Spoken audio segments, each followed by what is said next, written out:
When this decision was decided, Trump was the prohibitive favorite to win re-election, and he's promised to prosecute his opponents. So it's not like they're looking at something that's a pie in the sky, possible hypothetical. That's why I went out of my way to say, look, it's a legit policy question how much you want to protect a prior president from prosecution by a future president. That's a legitimate question to raise. It's just decided by the founders already, not by the court.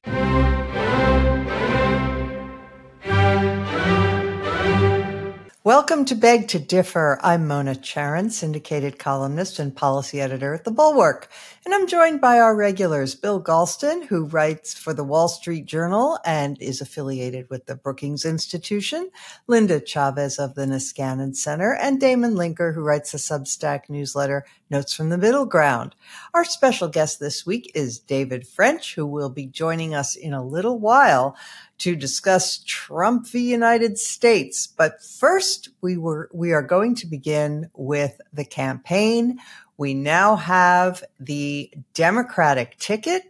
First of all, it's nice to see you guys again. I've been away. And the highlight and lowlight segment, I'll explain why I wasn't here last week. But I do want to just begin with Tim Walz. Now, cards on the table. I was hoping for Josh Shapiro, but Linda, you and I spoke, and you are completely on board with the Walz choice. Tell us why you think it's a good thing. Well, like you, and I assume like a couple of other people on the show, I was a big Josh Shapiro fan.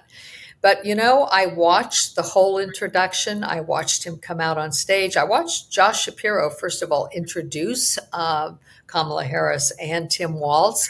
And I thought, God, he's so terrific. He's just a wonderful speaker. And then I thought, you know, he sort of is a better speaker than Kamala Harris is. He's got a real rhetorical gift. And I could see, as reports have it, that she was, her people were somewhat concerned that he would overshadow her. But when I saw Tim Walz come on, my first reaction is, I think, what everybody's reaction was. This is everyman. This is somebody normal. This is not an obvious politician. It's not somebody who's obviously ideological.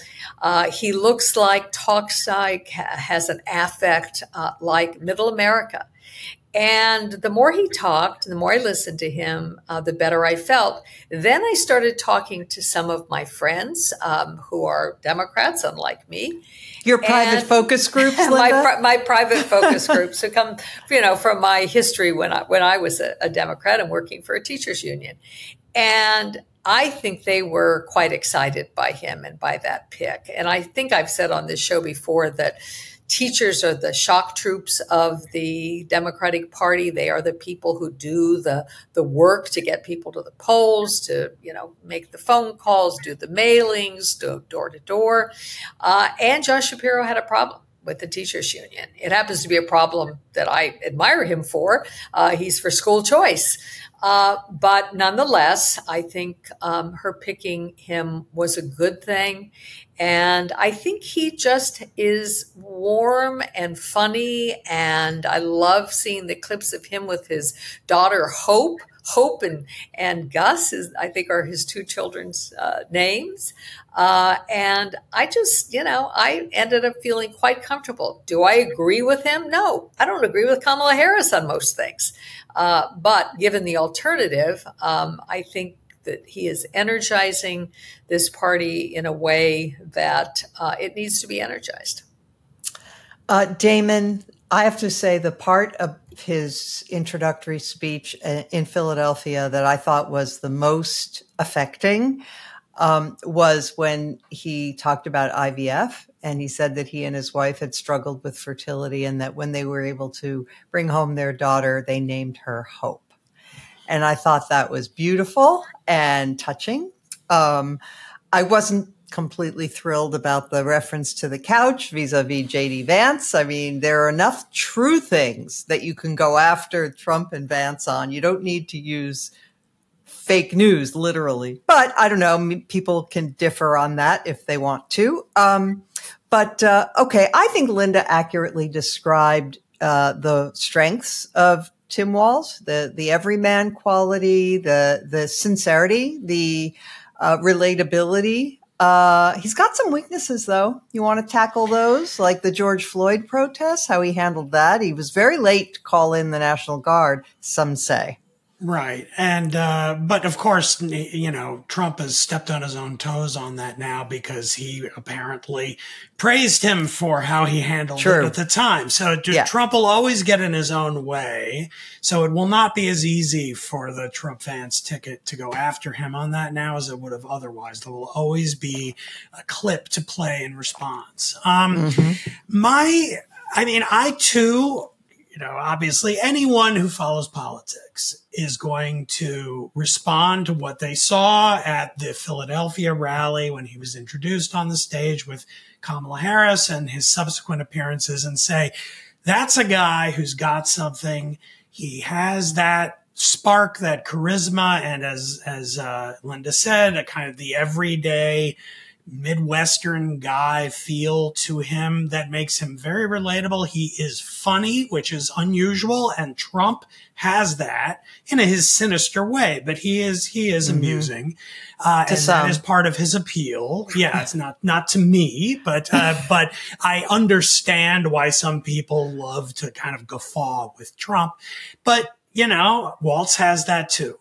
My skepticism about him, which is connected to my admiration for my governor, Josh Shapiro, and disappointment at this choice to some extent, has to do with weather vibes, which is, of course, what we're talking about. This is like the political word of the year. Everything's about vibes. You know, Walz wins on vibes, but do vibes win votes? And I'm not sure that they do. Walz did well winning a red-leaning rural district in Minnesota for 5 cycles as a House member. He then became governor of Minnesota, running statewide in a bluer state than the key states of Wisconsin, Michigan, and Pennsylvania. And he won re-election in 2022 with 52% of the vote by 7.7 points. That's not great for a Democrat in a blue state. And I think a good reason why is because he ran on a strategy of running up the total in the deep blue, biggest cities in the state. And he performed in rural districts. He did better than Hillary Clinton had done because she kind of hit bottom for those voters. He did a little worse than Biden had done in 2020, and he did a lot worse than Obama had done with those voters. Those are exactly the kinds of voters that Josh Shapiro has proven that he can get.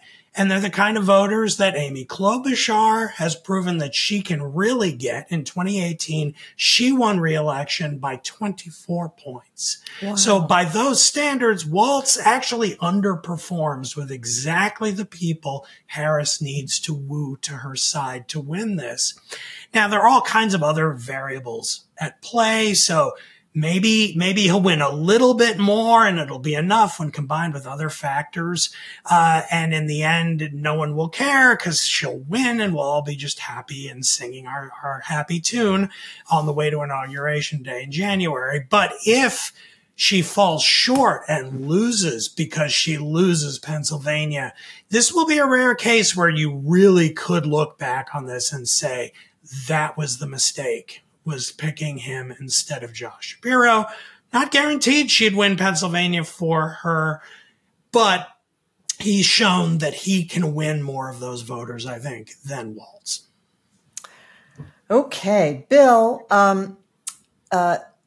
two of my colleagues here at the Bulwark, Tim Miller and Sarah Longwell, had an interesting discussion a little earlier this week where they were saying that at the Bulwark, we're kind of expat Republicans. And they were saying, this pick, which by the way has been described in the press that Kamala Harris was looking for to balance the ticket, right? And what they said is, this isn't quite balancing the ticket. This is a liberal's idea of what a middle American looks like. You know, somebody who goes hunting occasionally and, you know, wears Carhartt clothes. But they said, actually, he's very liberal, and everybody in the more, you know, center part of the country, that is politically as well as geographically, will recognize him as such. They know what liberals look like, and they're not going to have any trouble recognizing him as a liberal, even though he shoots a gun and, you know, was a football coach. What do you say? I say the same thing. I've now written 2 articles, you know, analytical and tempered, you know, rather than expressing the full force of my feelings on the subject, laying out my arguments as to why I thought that this was not the right pick. Some of them overlap with points that Damon has made. Minnesota is a state that she is going to win. Pennsylvania is the state that she cannot afford to lose. And it's not clear to me that enough weight was given to that very simple proposition. Second, I think it's fair to say that Walz, and it's pronounced, I'm told, Walz, not Waltz. You know, Walz is to her as J.D. Vance is to Trump, you know, minus the age. He's an intensifier and not an outreacher. And, you know, this is a uniformly liberal ticket in an anything but uniformly liberal country. Second or third, I've lost track of which point I'm on. I just want to underscore and expand Damon's point. I've actually looked at the internals of Walz's victory versus Shapiro's victory. Walz did no better than Biden in a single piece of the electorate. And he ended up with exactly the 52% that Joe Biden had a couple of years earlier.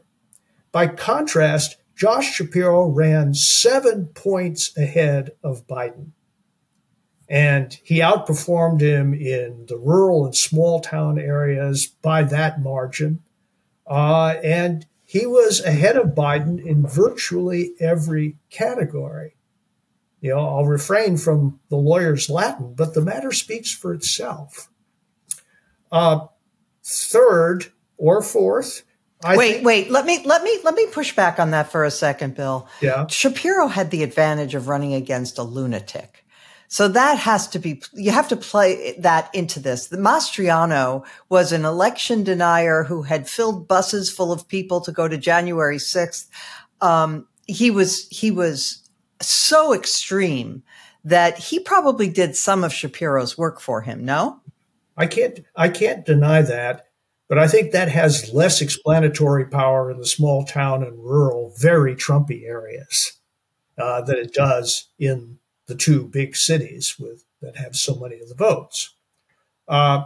And so I say unrepentantly that Shapiro was stronger in his state versus Biden than Walz was in his.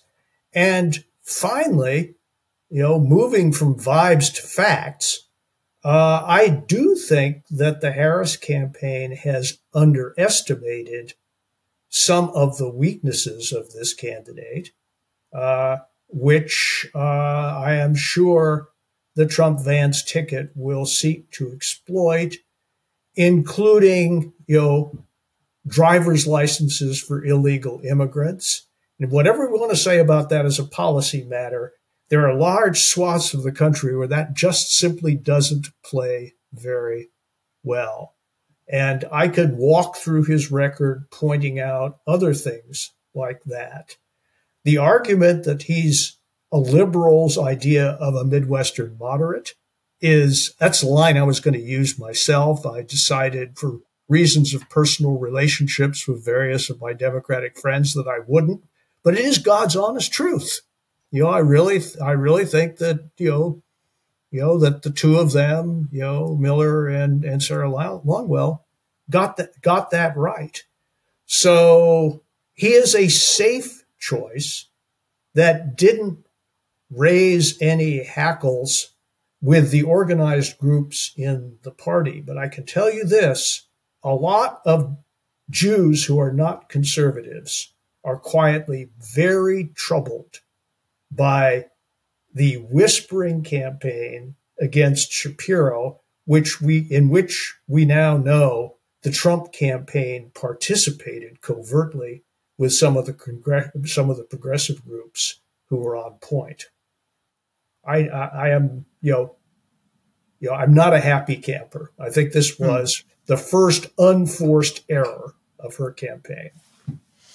Okay, so Linda, I see that based on Damon's and Bill's reactions, I see that I have to be devil's advocate here. So let me play devil's advocate, and I'm going to start with you, Linda, and I'm going to say, all right, well, you could say that this, first of all, gives Kamala Harris now the freedom to really pivot. Now she has completely consolidated the Democratic base. The liberals, the progressives are all happy and united. And so she now has more scope to be sending out more centrist signals. And she's already started to do that, even in the first 2.5 weeks since she's been the clear nominee. So she has backed away from her opposition to fracking. She has pivoted on immigration, embracing the Lankford bill. She has backed off from her position on Medicare, for her 2019 position on Medicare for all. Doesn't this, again, playing devil's advocate, does this give her more scope to pivot to the center? I'm not sure that it does. And I think more importantly, I'm not sure that she wants to do that. I mean, that's my big concern is she really capable of taking that middle road and reading and reaching out to moderate voters? And I do think she has to do it if she wants to win. I do understand both Damon and Bill's point about Walz. I do understand Bill's point that he's made repeatedly about curbing our enthusiasm, that enthusiasm only gets you so far. On the other hand, she's showing herself to be capable of drawing 10, 12,000 people on very short notice and sometimes in very uncomfortable conditions, like being outside at an airplane hangar where people had to walk literally a couple of miles to get there. In the heat. In the heat, right. And so, it's a kind of balancing act. But that will only take her so far. And she is still, I think, in a prolonged honeymoon, but it is still a honeymoon.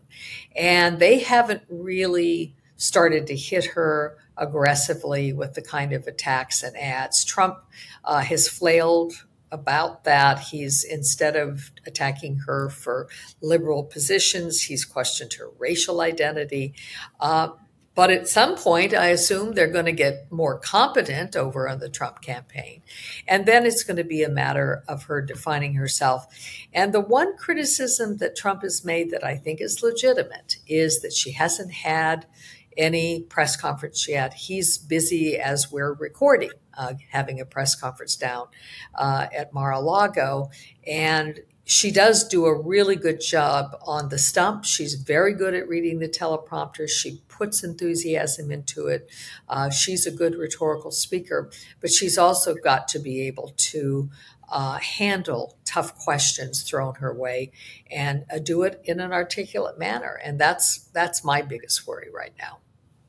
What do you think, Damon? Does she have to meet the press? I mean, some people are saying, the press is certainly saying she has to, but does she? What's the disadvantage in waiting until after Labor Day to have a sit down with a network, or does she need to do that at all? What do you think? Well, I don't think there's a lot at stake on whether she does it between now and the convention. Eventually, I do think she's going to have to.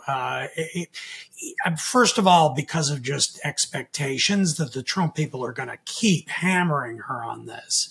And there is a history of that being a normal thing for a candidate to do. So it's not even going to come off as pure making hay on the part of the Trump campaign. It's going to And also there's a history of her flubbing a sit-down interview. Yes. So she has to overcome that. She has to. And then there's the added problem that as much as I'm thrilled that she's changed her views on fracking and about 75 other little things that she said in 2019, those require an explanation. Now, I realize there's a kind of double standard here because on the other side, you have J.D. Vance, who called Trump America's potential Hitler, and he's now his VP. So, right. Like, does he have to have a sit down in which he carefully explains how he rationally came up with a change of mind on this? I don't know. I mean, he tries. He did in that Ross Douthat interview in the Times a month or so ago that I flagged here on the podcast. But there is a way in which Trump's flailing on policy all over the map is something that never really gets pinned down. There's never an adequate explanation for why he holds his view on abortion now versus what he said in 2016 and appointing the or judges. when he was before he was a Republican. Yeah, exactly. So there is a double standard, but you know what? The Democrats are the party of reasoning and policy statements that are supposed to make sense and be able to be parsed by people who think about this stuff for a living. And so the standards simply are a little higher, and it's going to look bad if she expects the American people to just accept that she's changed on 19 policies to move to the center while not ever explaining why, like what it was. Now, I do want to add that no one has mentioned this, and I'm delighted because now I get to mention it. In Detroit on Wednesday night, Kamala Harris at her rally I will now read the opening paragraphs of the Times account of it because it's more efficient than me trying to explain it. When protesters first interrupted Vice President Kamala Harris at a rally in Detroit on Wednesday evening, she smiled with a gentle corrective. "I'm speaking now." But as the disruption continued, her patience ran thin. Quote, "You know what?" Miss Harris said with the sudden force and resolve of a parent in the driver's seat who has had it. Quote, "If you want Donald Trump to win, then say that. Otherwise, I'm speaking." As the crowd roared, Miss Harris stayed silent, jaw set, eyes fixed. More of that, please. That is her Sister Soldier moment to an extent. And it's a tiny one in the sense that it's not involved a shift in policy, but it is in the sense of showing I am not going to bow down by the left-wing protesters who come after me and just take it and say, "Oh yes, I'm so sorry, would you like to tell us your view on the Gaza war right now at my rally?" No, she's going to say you're being rude and pipe down, and to say, as she did, like, "You're only helping my opponent right now, so why don't you shut up?" Like that affect, if that gets repeated and she shows that kind of toughness toward the left, I think could help in a lot of ways, including on some of the wending her way through these policy shifts. Okay. So, Bill, I saw you shaking your head as Damon was speaking. So let me, before turning the floor to you, just add my 2 cents about what Damon said, which is that in a way, that moment, even if it's not repeated, well, preferably if it is repeated, but it's possible to interpret it, I think, not necessarily as a rejection of the left, the really hard left of the Democratic Party, though it could be that.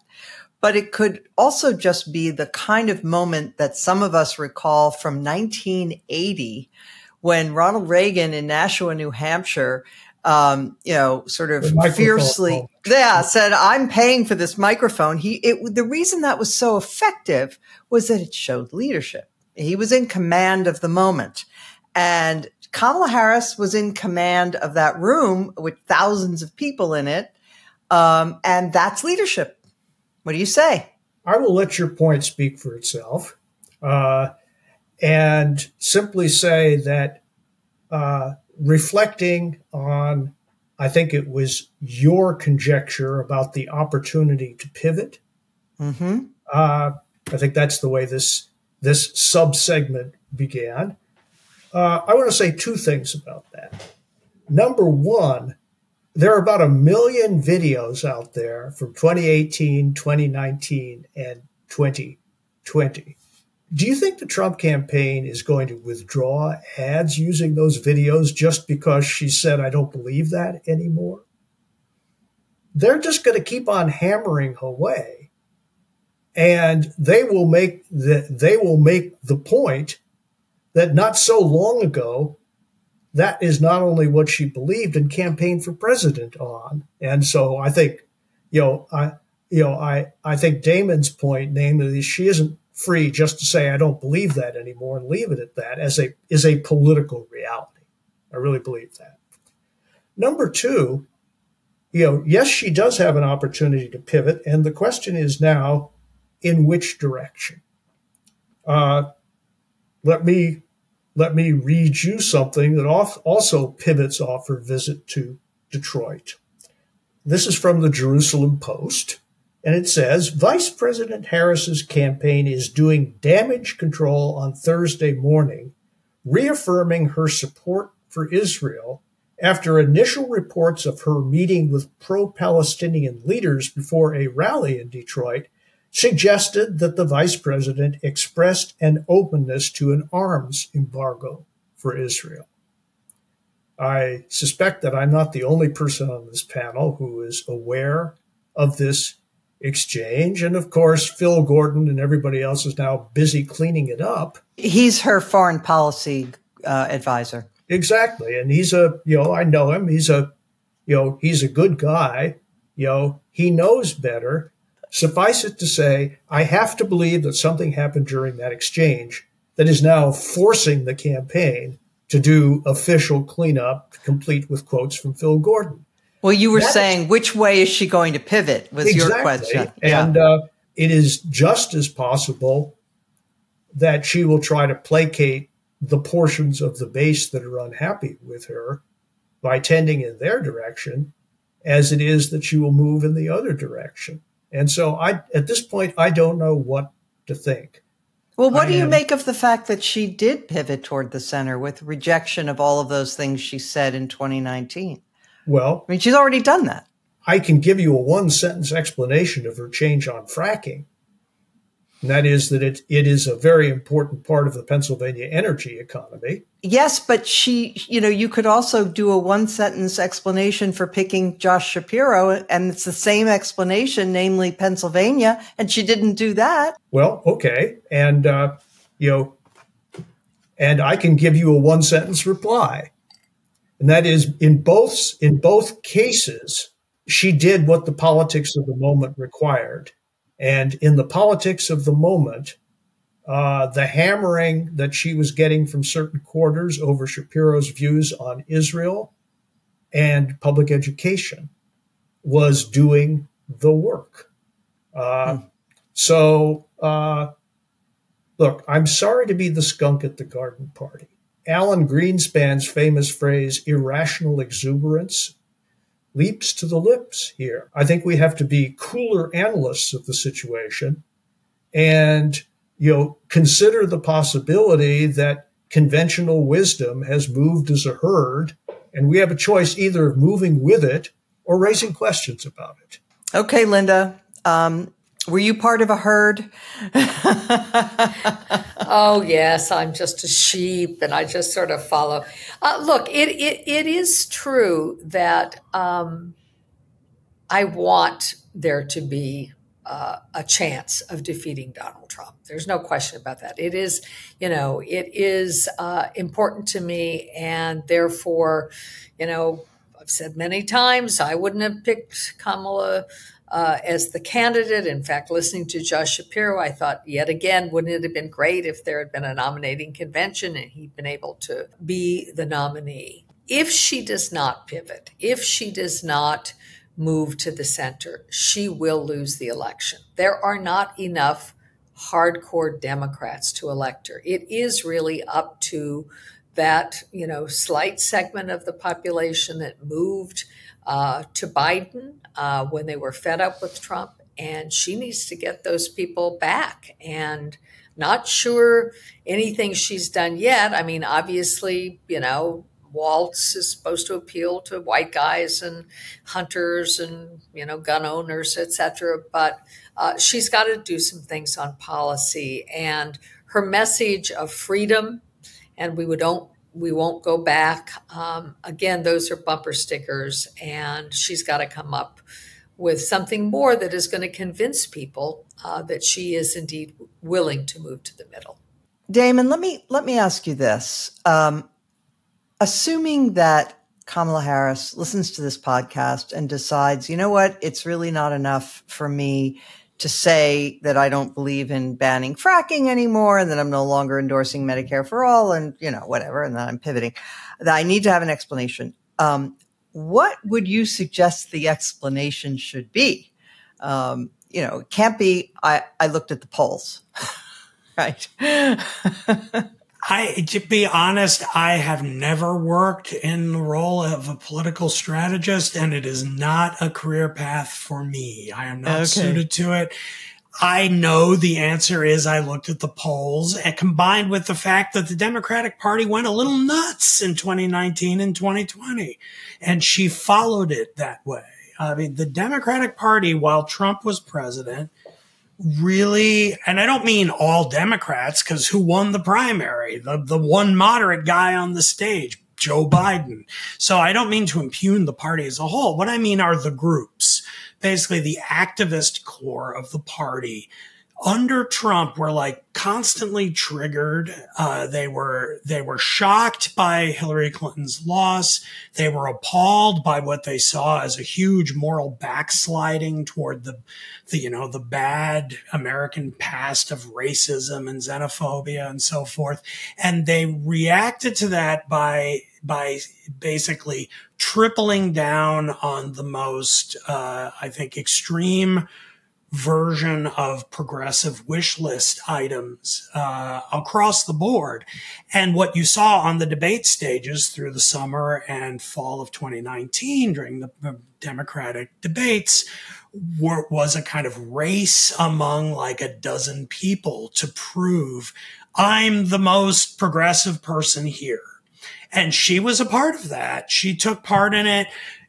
Some of those debates began with a 20-minute debate about who was more in favor of Medicare for all, as if we live in a reality where you could imagine a Democrat winning on that basis. And then even if the Democrat did win, that person would then have a Congress that would be able to make Medicare for all a reality. It was delusions. And she participated in it because she thought, I think very wrongly, that was how she could win the nomination. They all thought that. But instead, Joe Biden kept coming onto the debate stage and saying, no, it's malarkey. And he won. And since then, the party, I think, has sobered up quite a lot. And she realizes now that, I can't win if I say that. That was a primary in a particularly marginal moment. And now I'm running for president and I have 3 months. And how does she finesse that in the explanations? I really don't know. That's no doubt one reason why they're putting off the press avails, because it's a hard problem. They're like a dozen and a half things that they could point to. And on a lot of them, she's going to want to say she's moved. But if she can't just be as honest as saying, Well, because that was crazy, and I know I'll lose if I say that. She can't say that. So she has to come up with something happened that made me change my mind in a way that makes sense, that can make sense to voters, why she thought it made sense then and now it doesn't, and this other thing makes sense. That's a hard task times 16. I don't remember. Maybe it's only 9 things, but it's a lot. And it's a hard nut to crack. And I bet there are people in the Harris campaign spending a lot of time burning the midnight oil, trying to figure this out. And it's hard. And, maybe there's some of them, maybe Harris herself hopes, maybe we don't have to do it. Maybe I can just have such a great convention and ride the vibes all the way to November without having to look at it. But I agree with, I think, everyone on the podcast that won't quite cut it. There's going to have to be a rubber to the road moment. Bill Galston, correct me if I'm wrong, but I think I remember that Amy Klobuchar was not in the stampede to the left in those debates in 2019. I think she didn't endorse Medicare for all and a few of these other ideas. But, people, I guess, were so snake bit about what happened to Hillary that they were reluctant. They thought maybe Hillary lost because she was a woman. And it was like, oh, Biden, he's a good old fashioned male Democrat. We'll go there. Anyway, that's all speculation on my part, though I do think I'm right about Klobuchar. Correct me if you remember differently. But then I also want to ask you about the same question I asked Damon. How does she do it? I'm not sure it's really, I'm not sure that voters really demand that much. I think they just need something to put their hooks into. So if she says, I served for 3.5 years as vice president, and I saw with Joe Biden how, you can get things done if you're willing to reach across the aisle and be a deal maker. Oh, God, no, that sounds like Trump. But anyway, I've learned a lot as vice president, and she can talk about how fracking is actually better for the environment than, certain other technologies. She can talk about how, the border, the Democrats in Congress have come up with a great border solution, and she backs it. The Langford bill, and that sort of thing. Is it really such a difficult thing for her to provide a reasonable explanation for her move? I think you're on the right track, Mona. Especially the focus on what she's learned, which I think can be turned into a kind of plus. Mm-hmm. I served a president for 3.5 years, whose both, positions and his conduct taught me a lot about how to be president. And this is one of these areas in which I'd like to think that I've learned something, not only about, the importance of this activity to local economies, but also the need to make hard choices about how we create an energy transition to a carbon-free world that does not crater the economy. Because if we do that, we're never going to get there. In other words, this is not rocket science. It's not. It's pretty simple. It's pretty simple. But I guess the only point I'm making is that first of all, let me say, I yield to no one in this program in my desire to see Donald Trump sent packing once and for all.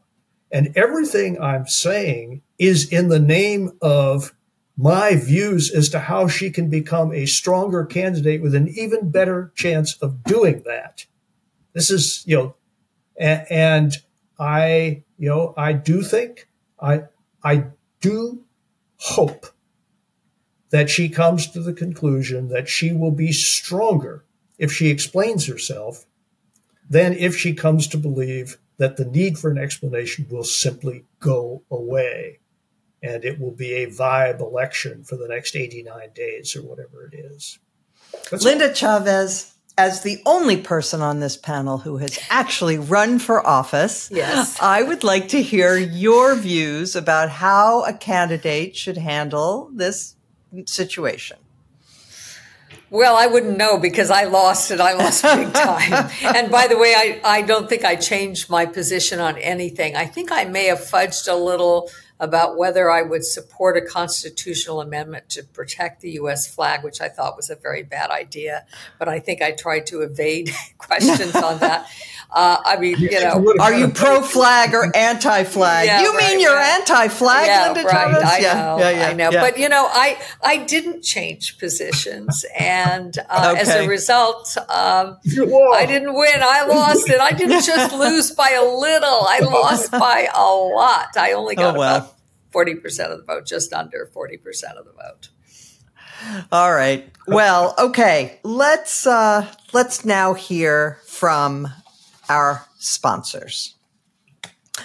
So this podcast is being brought to us by Miracle Made. It's hot outside and your nighttime bedroom temperature has a huge impact on your sleep quality. If you wake up too hot or too cold, I recommend you check out Miracle Made's bed sheets.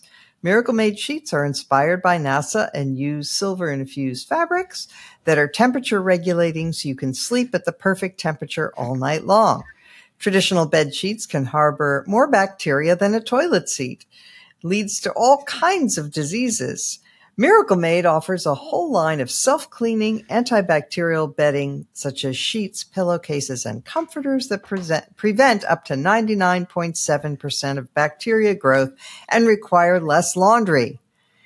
So they are self-cleaning because of the silver-infused fabrics inspired by NASA. They are designed for your skin, and they are comfort and quality that is unmatched, better than you will find in many 5-star hotels. So if you would like to try them, go to trymiracle.com/beg-to-differ to try Miracle Made sheets today. And whether you're buying them for yourself or as a gift for a loved one, if you order today, you can save over 40%. And if you use our promo code BEG-to-DIFFER at checkout, you'll get 3 free towels and save an extra 20%.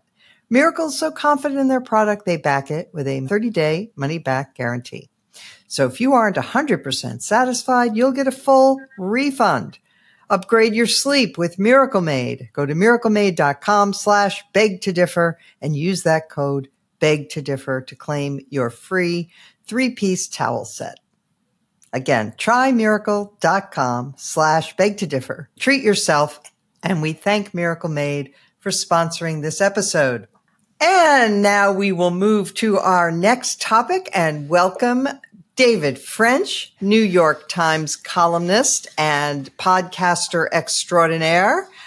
David, lovely to see you. Great to see you, Mona. I was particularly eager to talk with David about the Supreme Court decision in Trump v. U.S. This did happen a few weeks ago, but it is so important, and there's nobody whose opinion I trust more than David. So I want David to go through with you and the rest of the panel. What do we have here? This case struck me as probably the most shocked that I've ever been, I think, reading a Supreme Court opinion. I was completely unprepared for this conservative, textualist, originalist court majority to invent law out of whole cloth the way they did. And it starting from the fact that they created, as I mentioned in my email to you, this is the court that said that Roe was wrongly decided because there was no basis in the text in the text of the Constitution for finding a right to abortion, and yet they found, and by the way, Roe had 3 tiers, of protection for abortions. Well, this has 3 tiers of presidential immunity that is arguably just as invented as the 3-tier test in Roe. Am I overreacting? I don't think so. I would call myself moderately surprised by the ruling, not shocked out of my mind. But the court the court doesn't often surprise me. So when I'm surprised, that's unusual because, I feel like if you really follow this court closely, if you really understand the justices and sort of don't look at them through the prism of, they're Republican appointees and they're always going to back the right, and the liberal appointees, Democratic appointees are always going to back the left.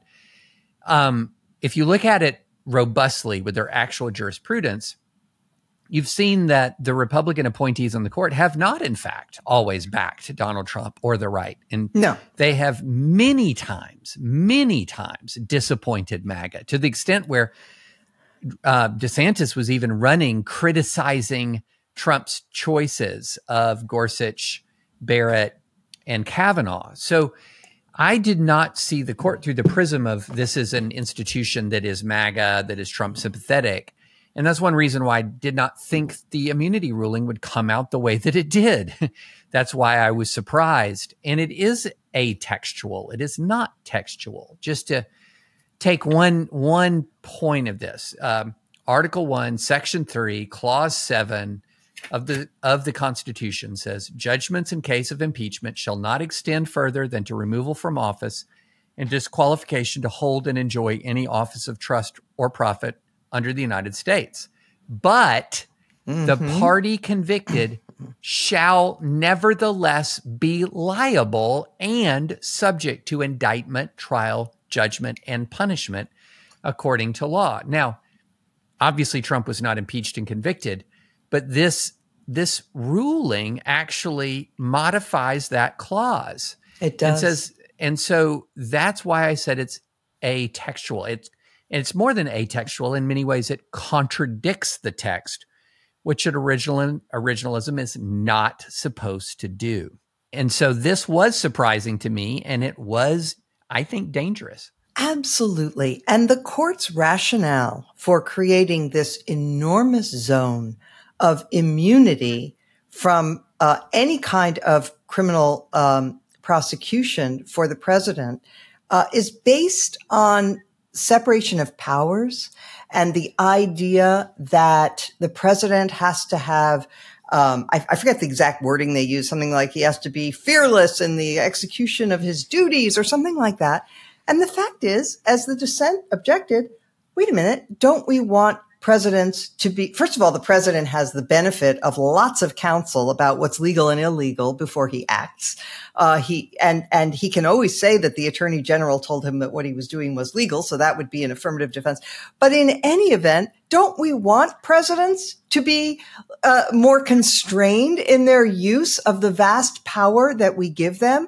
Do we want presidents to feel unfettered when we give them more power than we give any other individual in the system? Well, I mean, I think the answer to that is no. The longer amplification is heck no.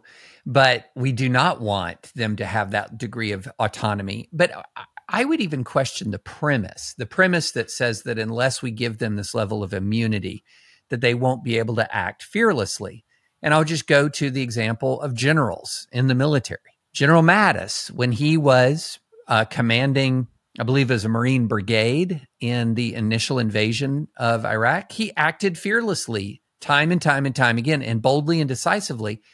And the whole time he's subject to the Uniform Code of Military Justice. The whole time he's subject to the operation of law. And so it is not true that subjecting a leader, even a leader involved in war, it is not true that they act fearfully and tentatively when they're under the rule of law. Here's how I would steelman their approach, Mona. If you're going to say, okay, why would they do this? Why would they do this? So the steel manning is this. They looked at two slippery slopes. Slippery slope number one is what happens if we give a lot of immunity to presidents? What will happen? Slippery slope number two is what happens if presidents are vulnerable to prosecution for official acts. And it seems to me that they deemed slippery slope number two more dangerous than slippery slope number one. That the idea that a next president would prosecute the previous president was more dangerous in their view than the idea that a president would act lawlessly with impunity, because there would still be the impeachment and conviction remedy. You could do something about it in the moment. Now, okay, I think that's an interesting policy argument. What's more dangerous? However, what I would say is that wasn't your call to make. The call was already made. And the call was already made when obviously the Constitution understands what sovereign immunity is. It gave particular kinds of immunity quite specifically to members of Congress. Think of the speech and debate clause, for example. And it did not. It did not for presidents. And so the answer to that argument, which I do think is a valid policy argument, what's sort of scarier for democracy? We can have that discussion. But a judge walking in is not walking in with a blank slate policy argument. They're walking in with a text. And the text here communicated a few things quite clearly. One is, hey, we know all about immunity. In fact, we'll give it intentionally in very limited areas. And then it communicated quite clearly that, hey, even if you're impeached and convicted, don't think that's the end of the day for you. You can still be subject to criminal law. And anytime the court reaches a conclusion that actually makes some of the text of the Constitution meaningless or unworkable, that's when I think you've had an originalism fail of the first order. Wow. Okay. So I am extremely exercised about this decision. So I have one more thing before I turn you over to the other members of my panel. And it's this, because I took these justices, these conservative judges, at their word that they were textualists and that they were faithful to the Constitution. And this decision just strikes me as so contrary to any reasonable understanding of the text. The Constitution, by its express words in the impeachment clause, imagines a president being impeached and punished for treason, bribery, or other high crimes and misdemeanors. Bribery. So what conceivable situation would a president accept a bribe except in exchange for an official act? Right? I mean, It's inconceivable. So this decision seems to contradict the Constitution, doesn't it? Well, and here's the thing that's also telling about it, Mona. If the smartest people in law can read the opinion and not actually agree on whether it protects bribery or not, there's a problem with the opinion. So there are people who read this opinion and say, no, Mona, David, you're all wrong. This does not protect bribery, because accepting money in exchange for an official act, that's what's being punished, not the official act. But that's not how the dissent reads it. And the footnote that is supposed to address the dissent is as clear as mud.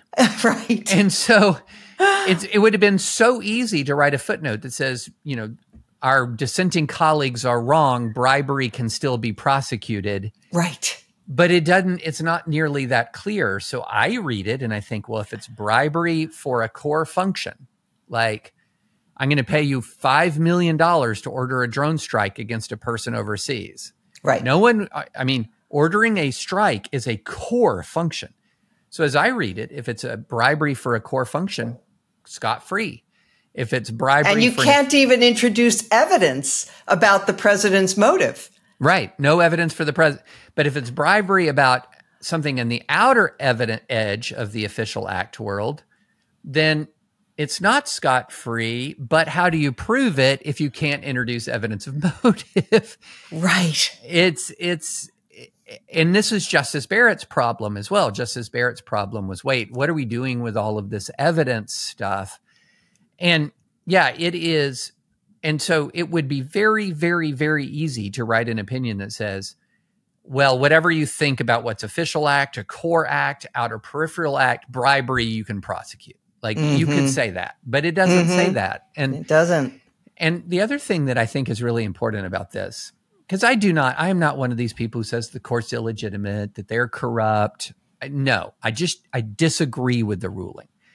But here's what I would also say. There's an interesting, there's this concept called Miles's Law, which says where you stand is based on where you sit. A lot of these guys are executive branch veterans. Kavanaugh, for example, Roberts, for example, they came up in the executive branch, and it came up in a conservative executive branch, for example, that was convinced of this unitary executive theory that really, I think, it would be interesting to see if you'd had some of these justices who'd come up more through the legislature, who'd come up more through legislative branches. So I do think there's a kind of a subtle executive branch bias, and then there's something else going on. This court really dives into history a lot, a ton. And part of my concerns is that they're allowing some of their readings of history to trump the text. If the originalism formulation that they're leaning towards is text, history, tradition, text is first. Text is first. But I fear that sometimes what they're doing is history, tradition, text. And that's what this opinion feels like to me. It's more history, tradition, text than it is text, history, tradition. Yep. Okay. Anybody else on this panel want to defend the 9 justices or at least the 6? All right. Bill Galston. I'm just joking, obviously. Yeah, right. I don't want to defend them, but I do want to build on David's last point, which I think takes us close to the heart of the matter. This has been a long theme among conservative activists, and it goes back even farther than the unitary executive discussion in the George W. Bush administration. I remember a conference at AEI in the late 1980s. The theme of the papers presented was, and I quote, the fettered presidency.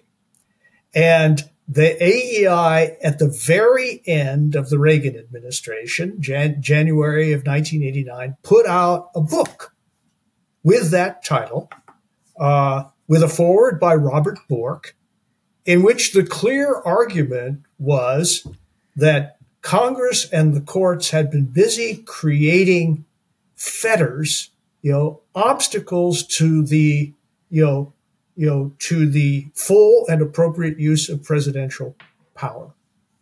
And and I know many of the people who contributed essays to that volume, and their experience shaped by the Reagan administration, and I think in particular the Iran-Contra affair, but it went farther than that, was that the president was being hemmed in, that the Congress was preventing the president from being the chief steward of American foreign policy, et cetera, et cetera.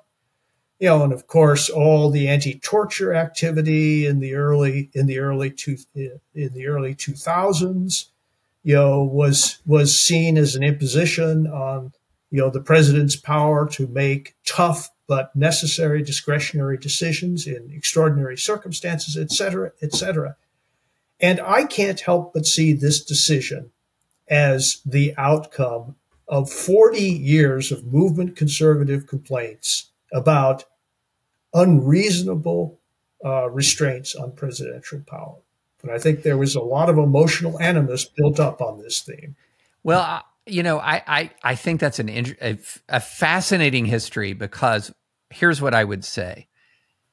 Every movement loves to enhance the power of the branch of government it controls. Exactly. So, Bill, when you said the end of the Reagan administration, this was an era in which Republicans won at one point 5 out of 6 presidential elections. And with the only exception between Nixon, Carter, Reagan, Bush was that very narrow Carter win with only 1 term.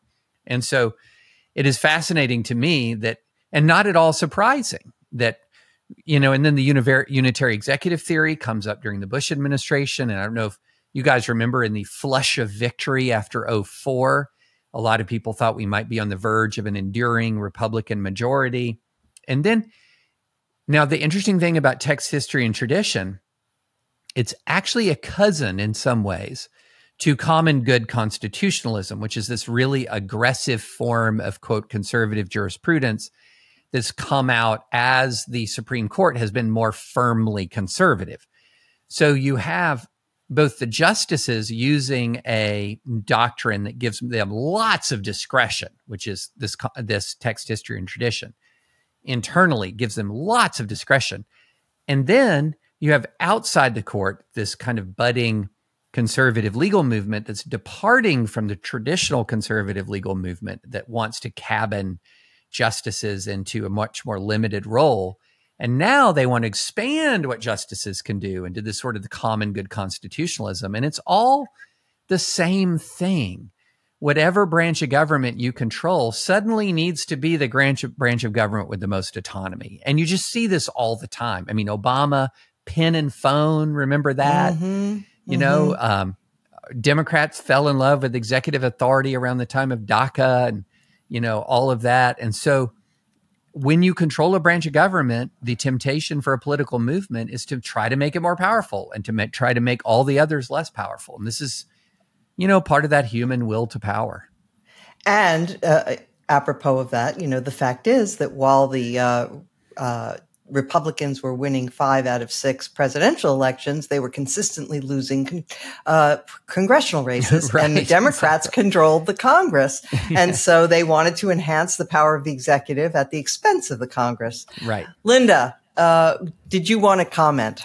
Yeah, you know, I have quipped to you, Mona, that this decision is entirely wrongly named. It should not be called the immunity decision.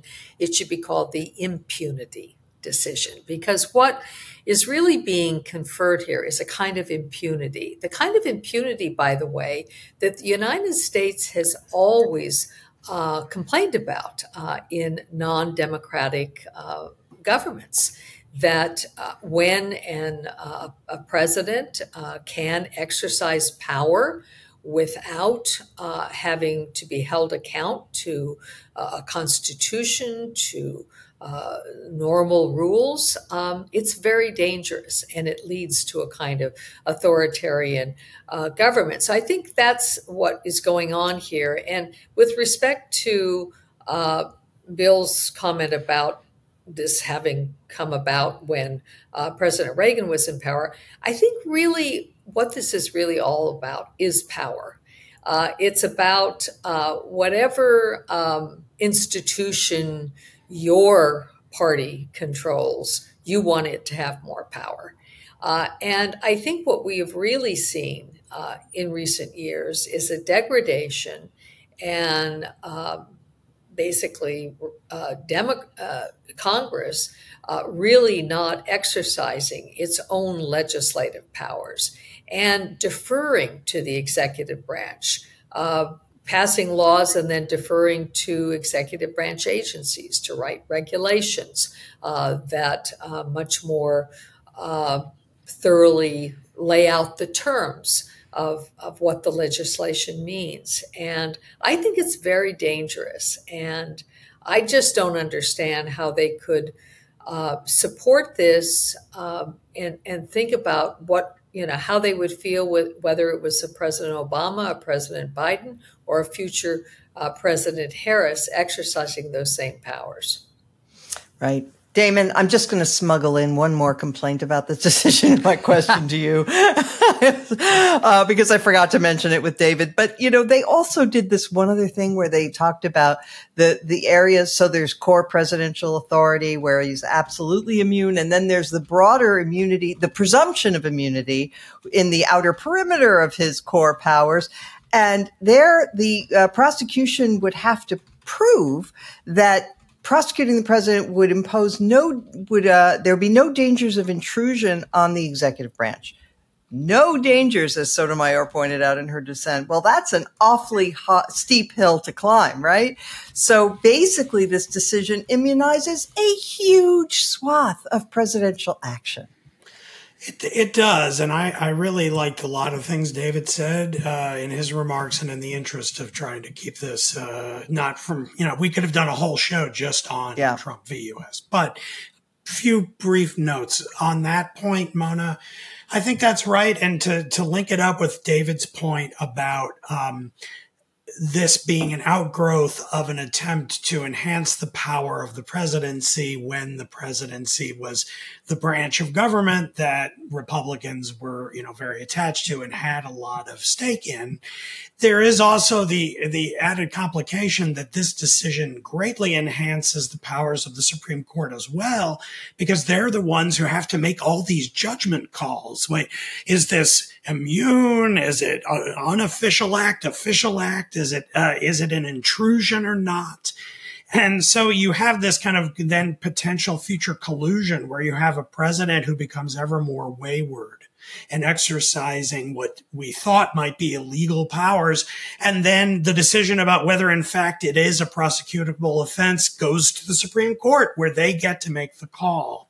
And we're sort of living through a version of that now as the lower court tries to figure out. Jack Smith is trying to read this and figure out, which of these charges could possibly make it past this gauntlet that's been established by the Supreme Court. And in the end, it's probably going to have to go back to the Supreme Court for them to make that call. So that's an interesting point. My final point is that I would say I'm perhaps a little more ambivalent about this ruling, certainly than you are, Mona.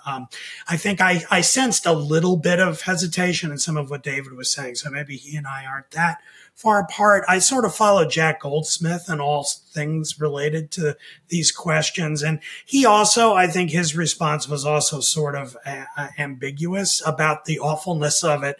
I agree it could be potentially very dangerous.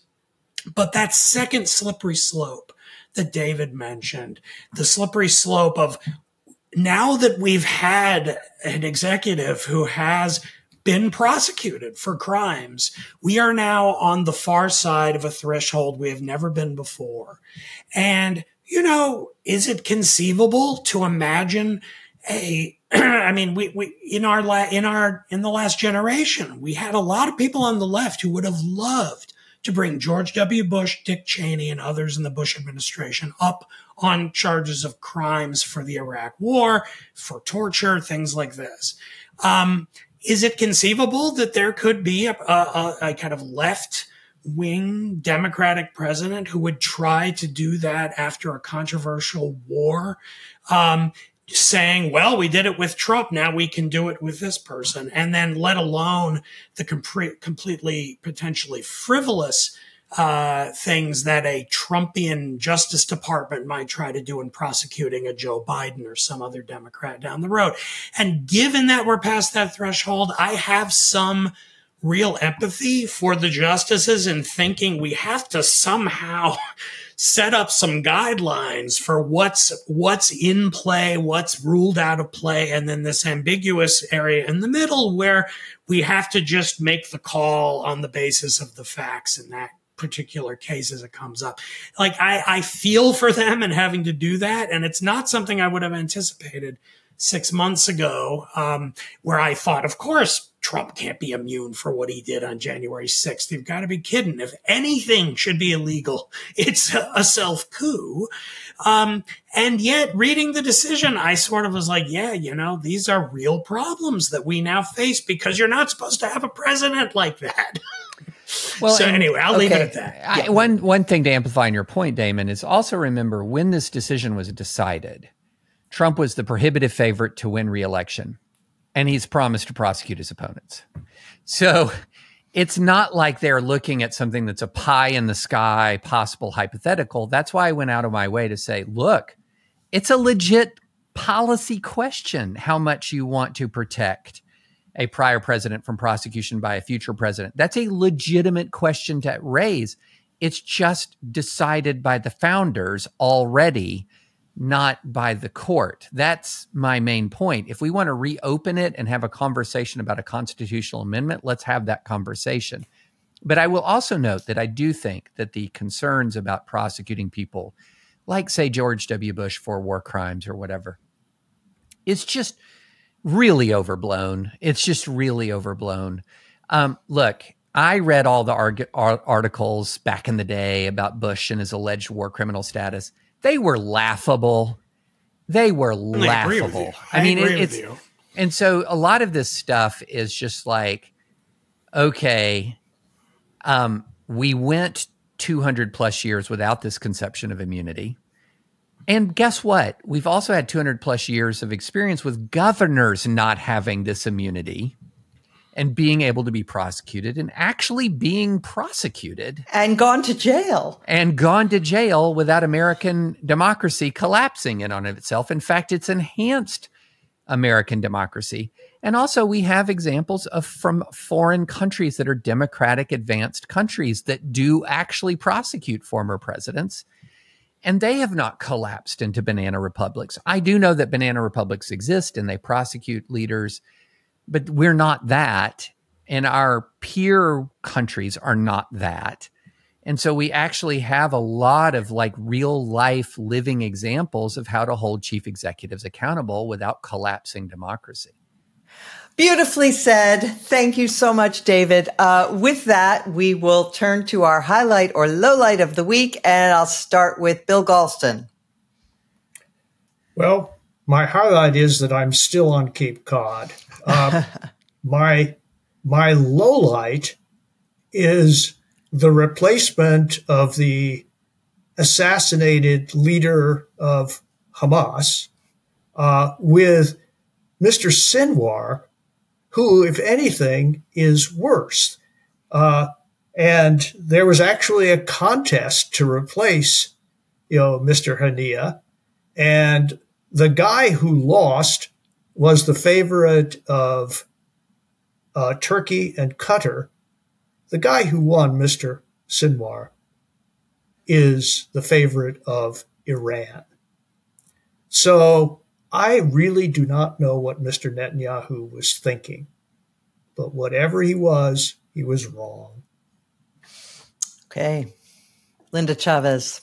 Well, I have a somewhat cheerier highlight. There was a good piece in the Matt Iglesias Substack, Slow Boring, by David Brockman and Josh Kalla, called What's Better Than Calling Trump Weird?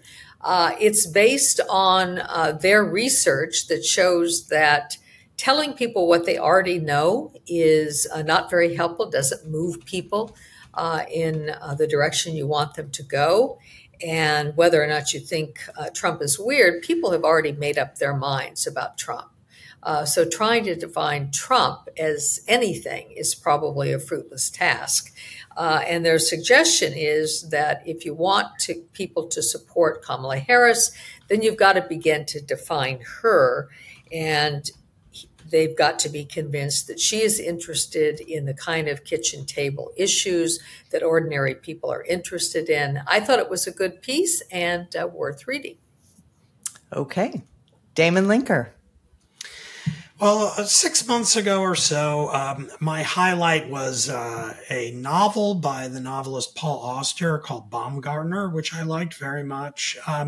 It turned out a couple of months later, Paul Auster died in his 70s of lung cancer, which is very unfortunate. But I haven't read other novels of his, so I asked around to my friends who know a lot about the literary world and said, what's his greatest novel? What should I read? And the consensus seemed to be a book called The Book of Illusions, a novel from 2002. And I've read it and it is really wonderful. So listeners who are interested in a good read over the summer, detaching a little bit from politics, which is especially clamorous this summer, I very much recommend Paul Auster's novel, The Book of Illusions. I won't even get into what it's about, but it's very interesting, a great literary novel.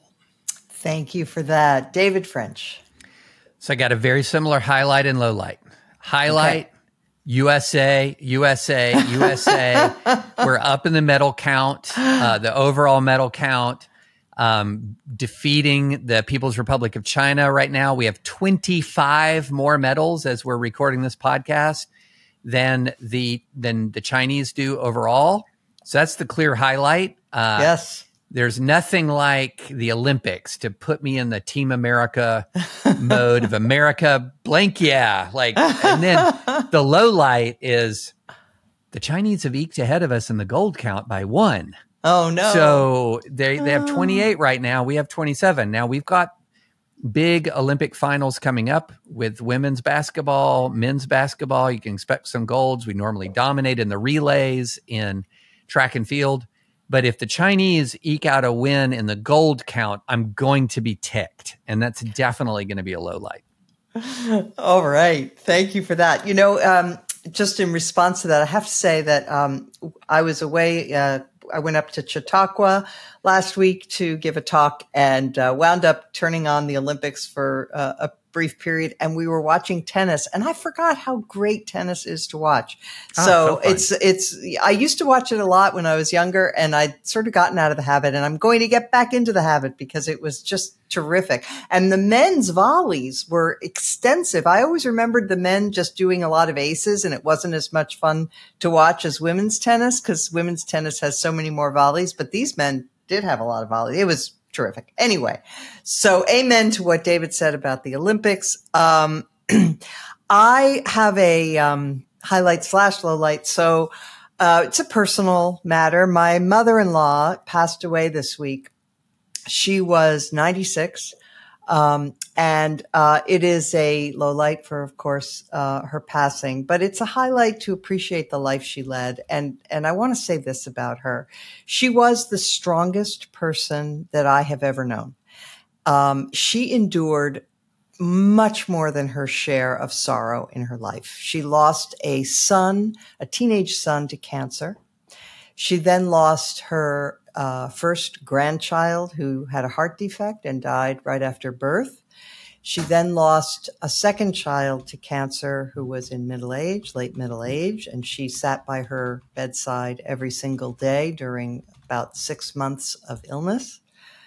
And she lost her husband to early dementia. And yet, she had a full life, and she managed to find joy in what she had. She had 2 surviving children, 5 grandchildren, many great-grandchildren, and a very rich community and friendships that were lifelong. Some of them formed in early childhood, lasting into her 90s. And that was her source of strength and her source of meaning. And she found joy in what she had and focused on what she had and not what she had lost. And she was an inspiration. And I wish that Penny Parker rests in peace.